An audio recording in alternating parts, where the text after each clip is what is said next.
handa po lagi niyang sinasabi, ibiyak sa industriya natin, importante ang pagiging professional. Alam mo dapat ang karakter nun, nagagampanan mo at yakapin mo to ng buong buo. At handa ka pagdating sa set mo. Mahalin mo ang trabaho mo. Huwag malilate at pakisamahan ang lahat ng tao sa set mula sa utility hanggang sa mga boss. Huwag kang yumabang at huwag lumaki ang ulo mo. Relax ka lang. Huwag makikipag-away. Smile ka lang lagi. Pero pag may umapi sa'yo, laban indaibiyang.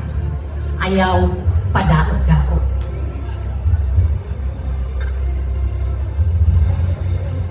Ngayong gabi, buong pagmamalaki na ibinagawad ng PNPC Star Awards Incorporated ang ating Fernando Lifetime Achievement Award sa isang babae na ang buhay at karera ay patunay sa pagsinta at walang kupas na talento. Para sa nag-iisa at tunay na natatanging si Miss Caridad Sanchez.